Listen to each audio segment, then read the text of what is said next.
박재성, 올해로 45이 된 그는 부산의 한 낡은 골목 안쪽에서 중고차 딜러로 살아가고 있었다.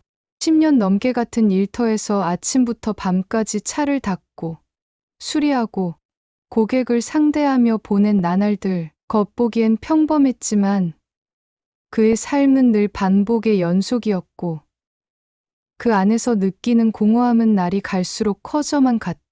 결혼은 한 번 했지만 오래가지 못했고 아이는 없었다. 동료들과 어울릴 때면 겉으론 웃고 농담도 던졌지만 마음 한구석엔 늘 나는 지금 제대로 살고 있는 걸까? 라는 의문이 들곤 했다. 그러던 어느 날 예기치 않은 사건 하나가 그의 삶의 방향을 틀어버렸다. 거래처에서 차 수출을 논의하던 중 인도에서 온 바이어 한 명과 깊은 인연이 시작된 것이다. 그 바이어는 고맙다며 자국으로 초대했고 재성은 처음엔 망설이다가 이대로는 안 되겠다는 생각에 짧은 휴가를 내고 인도로 떠나기로 결심했다. 처음 도착한 인도는 생각보다 무질서했고 소리와 냄새, 색감이 강렬하게 그를 압도했다. 그러나 시간이 지날수록 그는 이 낯선 땅에 이상하게도 마음이 놓였다. 특히 바이어의 소개로 방문하게 된 한 산악지대의 작은 마을은 그의 가슴 속에 깊은 울림을 남겼다. 그 마을은 외부 관광객이 거의 찾지 않는 고요한 곳으로 전기가 제한적으로 들어오고 인터넷도 잘 터지지 않았다. 그러나 사람들은 놀랄 만큼 순수했고 서로를 가족처럼 대했다. 해가 지면 온 마을이 모여 함께 식사를 나누고 손으로 만든 악기로 노래하고 춤추며 하루를 마무리했다. 재성은 그곳에서 처음으로 혼자가 아니라는 감정을 느꼈다. 마을 사람들은 외지인인 그를 경계하기보다 반가운 손님처럼 맞이했고 말이 잘 통하지 않아도 손짓과 미소로 따뜻하게 교류했다. 그의 이름조차 어색하게 발음하던 아이들이 어느새 그의 팔을 붙잡고 놀자며 따라다녔고 노인들은 그에게 차를 끓여주며 인생 이야기를 들려주곤 했다. 며칠 머물다 갈 생각이었지만 하루가 지나고 또 하루가 지나자 재성은 그 마을을 떠날 수 없다는 걸 깨달았다. 아무런 이유 없이 마음이 편안해졌고 바쁘고 복잡했던 도시의 삶은 마치 다른 세상의 이야기처럼 느껴졌다. 그는 자신도 모르게 마을의 일에 조금씩 참여하기 시작했다. 아이들을 가르치고 마을 우물 공사에 자원봉사를 하며 심지어 현지 시장에서 통역을 도와주기도 했다. 자신이 누군가에게 꼭 필요한 사람이라는 감정은 부산에서는 느껴보지 못했던 감정이었다. 그렇게 시간이 흘러 어느새 한 달, 두 달이 지났고 박재성은 그 마을 사람들의 삶 속에 깊이 스며들게 되었다. 그리고 그 안에서 상상조차 못했던 특별한 만남이 하나둘 시작되었다는 건 그가 이 마을을 인생의 전환점이라 부르게 된 진짜 이유였다. 그가 머물게 된 인도의 작은 마을, 파르반가는 인도 북동부 산악지대에 위치한 오지 마을이었다. 대부분의 인도와는 달리 이 마을은 독특한 전통과 규범을 지켜오고 있었는데 그중 가장 눈에 띄는 것은 바로 일부 다처제가 법적으로 허용된 마툴라 공동체의 문화였다.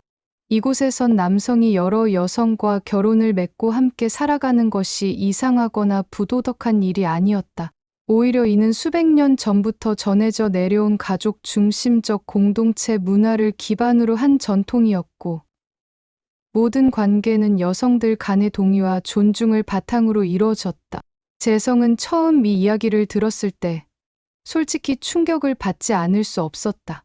한국 사회에서는 상상도 할 수 없는 개념이었기 때문이다. 하지만 시간이 지나며 그는 이들의 삶을 하나하나 지켜보게 되었고 그 전통에 담긴 깊은 의미를 조금씩 이해하게 되었다. 이 마을의 가족 형태는 사랑과 책임, 공동체를 중심으로 유지되고 있었다.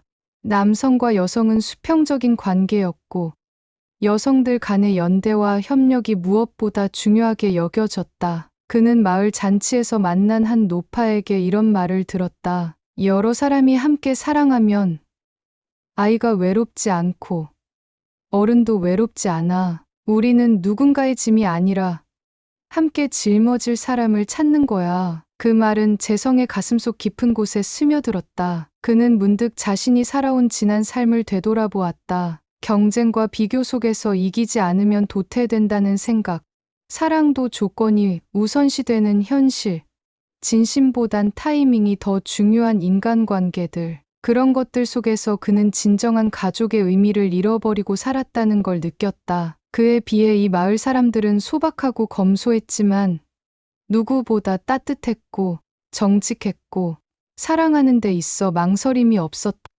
이곳엔 핏줄로 맺어진 가족만이 아니라 마음으로 맺어진 가족이 있었다. 마을에서 재성을 대하는 태도도 조금씩 바뀌기 시작했다. 처음엔 낯선 외부인이었지만 언제부터인가 그는 마치 오래전부터 그곳에 살았던 사람처럼 대접받기 시작했다. 시장에서는 노점 상인들이 그에게 웃으며 망고 한 개씩을 건넸고 아이들은 그를 형아, 삼촌이라 부르며 쫓아다녔다. 마을회관에서는 잔치가 있을 때마다 그의 자리를 따로 마련해줬고 마을 촌장도 그를 마음이 고든 사위감이라며 웃으며 농담하곤 했다. 그 모든 분위기 속에서 재성은 점점 이곳에 자신이 필요한 이유가 있다는 걸 느끼기 시작했다. 그러던 어느 날 마을 광장에서 열린 봄맞이 축제에서 그는 이곳에서 살아가고 싶다는 확신을 갖게 된다. 노을이 산 너머로 지고 아이들이 웃으며 장구를 두드리고 어른들이 화로에 앉아 밤을 까먹는 그 평화로운 풍경 속에서 재성은 마치 자신이 오랫동안 잃어버렸던 집이라는 감정을 다시 찾은 듯한 기분을 느꼈다. 그날 밤 그는 조용히 자신이 묵는 숙소의 창문을 열고 하늘을 바라보며 마음을 다잡았다. 이 마을에서 이 사람들과 함께 살아가겠다고, 한국에 돌아가면 다시는 이 평온함을 느낄 수 없을 거란 걸 그는 이미 알고 있었다. 그리고 그 결심은 머지않아 그의 인생을 또 한 번 예기치 않은 방향으로 이끌어가게 된다. 그는 이제 이 마을의 한 사람으로서 그리고 누군가의 가족으로서 새로운 삶을 준비하고 있었다. 재성은 마을에 정착한 이후 그저 손님이 아닌 한 사람의 일원으로 살아가고 싶다는 생각이 점점 더 강해졌다. 그는 먼저 자신이 할 수 있는 작은 일들부터 시작했다. 언어는 서툴렀지만 몸은 정직했고 그가 먼저 나서서 움직이자 사람들도 그를 다르게 보기 시작했다. 마을에 비가 쏟아져 농로가 무너지면 가장 먼저 삽을 들고 뛰어갔고 아이들이 다치면 약을 발라주며 어설프게나마 웃음을 지어 보였다. 전기가 나가면 손전등을 들고 집집마다 돌며 점검을 도왔고 학교에서 필요한 교구나 칠판을 고쳐달라는 부탁에도 성심껏 응했다. 자원봉사라는 개념조차 명확하지 않은 이곳에서 그는 그저 필요한 곳에 존재하는 사람이 되기를 바랐다. 그 덕분인지 마을 사람들은 이제 그를 재성바이 형님이라고 부르며 친근하게 대하기 시작했고 아이들은 그의 어깨에 기대어 낮잠을 자기도 했다. 그러는 사이 조용히 그의 삶에 들어온 3명의 여인이 있었다. 첫 번째는 미라였다. 그녀는 마을 학교의 선생님으로 조용하고 단정한 성품을 지닌 여인이었다. 재성이 학교 담장을 고쳐주던 날 그는 처음으로 그녀의 웃는 얼굴을 제대로 보게 되었고 그 미소는 그에게 이상할 만큼 오래 남았다.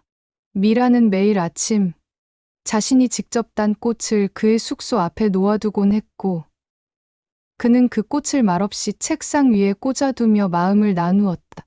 말이 많지 않았던 두 사람은 오히려 침묵 속에서 더 깊이 서로를 이해해갔다.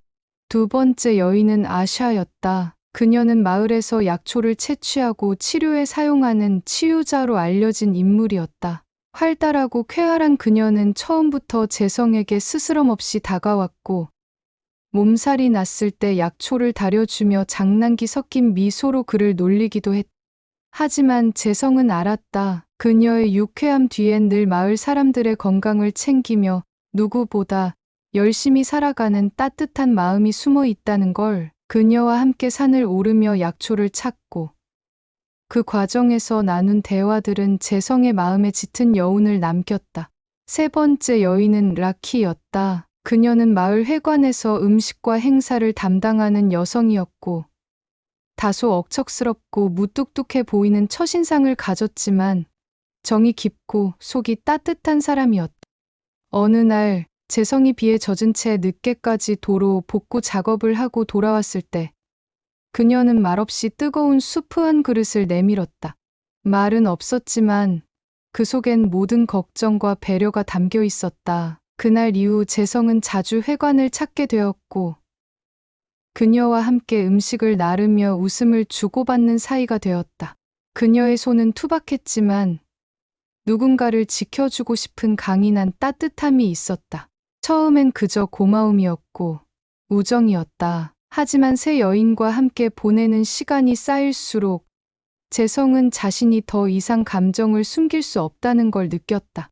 이상하게도 그는 그 누구도 경쟁하거나 질투하지 않았고 서로를 있는 그대로 받아들이며 소중히 여겼다. 마을의 전통처럼 그들 사이엔 함께라는 개념이 자연스럽게 스며들었고 세 사람 모두가 같은 마음을 품고 있었다. 마을 어른들은 오히려 그들의 관계를 축복해 주었고 여성들 역시 서로를 가족으로 받아들일 준비가 되어 있었다. 그들은 재성에게 물었다. 당신은 우리 모두를 사랑할 수 있나요? 그는 말없이 고개를 끄덕였고 그 순간 모든 것이 하나로 연결되었다.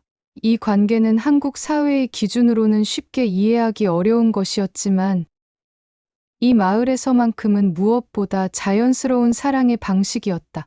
그는 이제 세 사람과 함께 새로운 형태의 가족을 만들어가고 있었다. 마을 촌장의 중재 아래 재성과 새 여인은 마을 전통에 따라 정식 혼례를 올리게 되었다. 이곳에서의 혼례는 화려하거나 형식적이지 않았다. 산과 나무, 강과 흘, 대지를 지키는 조상의 영혼 앞에 서서 서로가 서로를 존중하며 평생을 함께하겠다는 맹세를 올리는 것이 전부였다.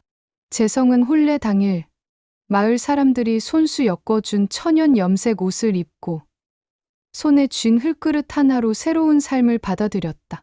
그 흙그릇은 공동체와 자연, 사랑을 의미했고 새 여인 역시 각자의 그릇에 들꽃을 담아 그에게 내밀었다.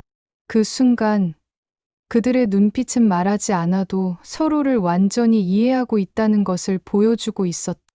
혼례는 마을 광장에서 열렸다. 재성을 중심으로 미라, 아샤, 라키 세 사람이 그의 양옆과 뒤에 서는 방식이었다. 이 구성은 단순한 위치가 아니라 서로의 삶을 지켜주겠다는 의미를 가진 마을의 오래된 방식이었다. 아이들은 흰 천을 들고 꽃잎을 흩뿌렸고 마을 어른들은 전통 악기를 연주하며 혼례의 시작과 끝을 알렸다. 그날 해는 유난히 따뜻했고 마을은 조용한 기도로 가득 찼다. 그리고 그 누구도 이 결합을 이상하게 여기지 않았다. 그들은 이들이 사랑으로 맺어진 것을 알았고 그 사랑이 하나하나의 선택과 존중 속에서 이루어졌다는 걸 알고 있었기 때문이다. 혼례 후 새 아내는 각자 자신의 방식으로 재성과의 가정을 꾸려나가기 시작했다. 미라는 그와 함께 저녁이면 아이들 수업을 준비했고 아샤는 약초 채집을 마친 뒤 함께 강가를 산책하며 하루를 정리했다. 라키는 회관 일을 마친 후 조용히 재성의 손을 잡고 마을 뒤편 들판에서 별을 보는 시간을 소중히 여겼다. 각자의 공간이 있으면서도 함께할 수 있는 시간을 만들어가는 방식은 어쩌면 지금 시대에 더 필요한 삶의 방식일지도 모른다는 생각이 들 만큼 조화로웠다. 그리고 어느 날부터였을까? 미라가 먼저 몸에 이상을 느꼈고 이후 병원 검진을 통해 임신이라는 기쁜 소식을 전했다. 그녀의 소식을 들은 아샤는 웃으며 그녀를 안아주었고 얼마 지나지 않아 아샤 역시 임신했다는 사실을 알게 되었다. 재성은 벅찬 감정을 억누르며 눈시울을 붉혔고 마을 사람들은 연이어 불어오는 축복에 기쁘다며 춤을 추었다. 그런데 정말 놀라운 일은 라키 역시 몇 주 뒤 세 번째 생명의 소식을 안고 나타난 순간이었다. 재성은 말을 잃고 그저 조용히 세 사람을 번갈아 바라보다 고개를 숙였다. 내가 이 축복을 감당할 수 있을까? 그가 혼잣말하듯 내뱉자 미라가 웃으며 그의 손을 잡았다. 함께니까 괜찮아. 당신은 혼자가 아니야. 이제 세 사람은 각기 다른 달. 계절이 바뀔 때마다 한 아이씩을 품에 안게 될 예정이었다. 미라는 봄에, 아샤는 여름에, 그리고 라키는 가을이 시작될 무렵 출산을 앞두고 있다. 그들은 서로의 임신을 축하하고 날마다 건강 상태를 확인하며 태어날 아기들의 이름까지 함께 고민했다. 한 지붕 아래 세 여인이 함께 웃고 함께 음식을 나누며 마치 자매처럼 서로를 챙기는 모습은 외부인의 눈엔 낯설 수 있었지만 이 마을에선 자연스러운 풍경이었다. 재성은 하루에도 몇 번씩 하늘을 올려다보며 믿기 어려운 현실에 감사했고 동시에 책임감을 느꼈다. 그는 이제 단지 이방인이 아닌 이 마을의 남편이자 아버지로서 그리고 새 가족의 중심이 되어 살아가고 있었다. 아이들의 태동이 시작될 때마다 그는 손을 얹고 조용히 속삭였다. 어서 와라, 아빠가 기다리고 있었단다. 그렇게 그는 3명의 아이 아빠가 되어가는 중이었다. 그리고 그 시작은 놀라움이 아닌 깊은 사랑이라는 감정 위에서 아주 단단하게 이어지고 있었다. 미라, 아샤, 라키 세 여인은 이제 단순한 아내 그 이상의 존재가 되어 있었다.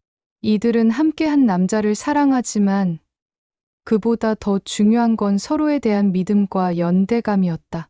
처음엔 조금은 어색했던 이 셋의 관계는 시간이 지날수록 자연스럽게 가까워졌고 어느 날부터는 서로를 이름 대신 언니, 동생이라 부르기 시작했다. 그 부름은 단순한 호칭이 아니었다. 그 안에는 깊은 애정과 책임, 서로를 향한 배려가 담겨 있었다. 셋은 각자의 방식으로 재성을 사랑했지만 그 사랑은 경쟁이 아니라 나눔의 감정으로 이어졌다. 그들에게 있어 가족이란 피보다 마음이 먼저 닿는 것이었다. 임신 소식을 나누고 난 후 셋은 자연스럽게 함께 살 공간을 계획하기 시작했다. 마을 중심부, 평지가 넓고 햇볕이 잘 드는 공터에 그들은 함께 집을 짓기로 했다. 재성도 함께 참여했지만 집의 구조와 내부 배치는 대부분 세 여인의 의견이 반영됐다. 세 사람은 우리가 아이들을 키울 공간은 우리 손으로 만들어야지 라며 직접 흙벽을 다지고 대나무 기둥을 엮었다. 침실은 각자 따로 2대, 거실과 부엌, 마당은 모두 공유 공간으로 만들었다. 그 이유에 대해 아샤는 웃으며 말했다. 우린 자매니까 밥은 꼭 같이 먹어야 해. 집 옆에는 작은 밭이 조성되었고 세 사람은 아침이면 함께 일어나 채소를 가꾸고 들꽃을 심었다. 미라는 매일 아침 새싹을 바라보며 아기에게 말을 걸었고 라키는 흙을 만지며 태교를 했다. 아샤는 틈날 때마다 약초를 말리며 아이가 아플 때 쓸 자연약을 준비했다. 그 모습은 마치 오래전부터 함께 살아온 가족 같았고 마을 사람들조차 이보다 더 이상적인 공동체는 없을 것이라며 감탄하곤 했다. 셋은 공동 육아를 계획하며 서로의 장단점을 살렸다. 미라는 교육을 맡기로 했고 아이들에게 글과 노래, 자연을 알려줄 준비를 하고 있었다.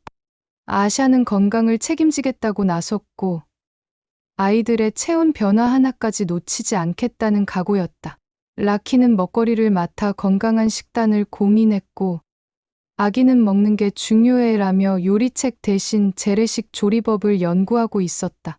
재성은 그런 이들을 지켜보며 스스로가 얼마나 복을 받은 사람인지 실감했다. 그는 자신이 모든 걸 주겠다는 다짐보다는 이들이 함께 행복할 수 있도록 조용히 곁을 지키는 남편이자 아버지가 되기를 바랐다. 어느 날 세 사람은 마당에 앉아 아직 태어나지 않은 아이들을 상상하며 조용히 웃었다. 우리 애들은 서로를 사촌처럼 부르겠지? 아니지, 우리 셋이 언니, 동생인데 그럼 아이들도 형제지. 이런 농담 섞인 대화 속에서도 그들의 눈빛은 따뜻했고 뱃속의 생명들을 향한 기대는 점점 커져갔다. 그들은 또 하나의 계획을 세웠다. 아이들이 태어나면 각자 하루씩 엄마 휴식일을 만들자는 거. 한 명이 쉬는 날엔 나머지 둘이 아기를 돌보는 방식이었다. 자신을 챙기고 서로를 배려하는 이들의 방식은 재성이 말없이 감동을 느낄 만큼 따뜻하고 현명했다. 이 마을의 어느 누구도 그들을 이상하게 바라보지 않았다. 오히려 많은 이들이 이 새로운 가족의 모습을 조화의 상징으로 여겼고, 젊은 부부들 사이에선 우리도 저렇게 살 수 있을까라는 대화가 오가기도 했다. 사진 속 그들이 나란히 웃으며 농기구를 들고 있는 모습은 단지 임신한 아내들이 아닌 함께 삶을 가꾸는 한 팀으로서의 자부심이 담겨 있었다. 세 사람은 지금도 마을 공동체의 중요한 일원으로 살아가고 있고, 아이가 태어나도 이 삶의 방식은 변하지 않을 것이다. 그들은 언니, 동생이라 부르며 농사를 짓고 아이를 함께 키우는 이상한 가족이 아니라 가장 이상적인 가족으로 오늘을 살아가고 있다. 만약 지금 이 이야기를 한국에서 처음 듣는 사람이라면 아마도 말도 안 되는 소리라며 고개를 절레절레 흔들었을지도 모른다. 한 남자가 3명의 여인과 함께 살고 그들 모두가 동의하며 아이를 함께 키우겠다는 발상은 분명 한국 사회의 통념에선 낯설고 충격적으로 다가올 수 있다. 어떤 이는 그걸 부도덕이라 말할지도 모르고 또 어떤 이는 상상 속 이야기라며 흘려버릴지도 모른다. 하지만 파르반가 마을에선 이 이야기는 누군가의 용기 있는 선택이 아닌 그저 자연스러운 삶의 방식일 뿐이다. 이곳 사람들은 가족이라는 개념을 혈연이나 법적 제도로만 규정하지 않는다. 그들에게 가족은 함께 밥을 먹고 함께 일하며 함께 웃고 울 수 있는 사람이면 충분하다. 피보다 더 진한 건 삶을 공유한 시간이라는 것을 이 마을 사람들은 몸으로 알고 있다. 그래서 재성과 새 여인의 결합은 그 어떤 의심도 판단도 없이 받아들여졌다. 그저 좋은 인연이네. 마음이 맞으니 함께하는 거지라며 웃어넘기는 그들의 반응은 우리가 너무도 당연하게 여겼던 정상 가족의 틀을 되돌아보게 만든다. 한국에서 가족이라 하면 대부분은 엄마, 아빠, 그리고 아이들로 이루어진 핵가족을 떠올린다. 조금만 그 기준에서 벗어나면 비정상, 결손 같은 낙인이 따라붙기 일수다. 하지만 여기선 다르다. 엄마가 셋이면 어떤가? 아빠가 한 명이라도 모두가 행복하다면 그게 가장 중요한 것 아닐까? 이들은 각자의 역할을 존중하며 감정을 억누르지 않고 나누며 서로의 부족함을 채워가며 살아간다. 그 모습은 누가 봐도 건강하고 아름다운 공동체 그 자체였다. 실제로 마을 사람들은 이 가족을 보며 희망을 얻는다고 말한다. 가난하고 불편한 현실 속에서도 서로를 탓하지 않고 협력하며 살아가는 모습은 많은 이들에게 위안과 영감을 주었다. 특히 젊은 세대들 사이에서는 가족의 다양성을 자연스럽게 받아들이려는 움직임도 생겨났다. 재성의 가족을 이상하게 바라보는 시선은 이 마을에 존재하지 않았다. 오히려 저렇게 살면 외롭지 않겠다는 아주 단순하면서도 진심 어린 말이 오갔다. 한국에서의 삶이 그리워지지 않느냐는 마을 사람들의 질문에 재성은 가끔 웃으며 대답하곤 한다. 그립긴 하죠. 하지만 여기선 누가 아프면 찾아오는 이웃이 있고 아이 울음소리가 들리면 다 같이 달려와 주는 동네가 있어요. 그는 이곳에서 경쟁이 아닌 공존을 배웠고 그 속에서 잃었던 인간다움을 되찾았다. 그리고 그는 믿는다. 사랑의 모양은 하나일 필요가 없다고.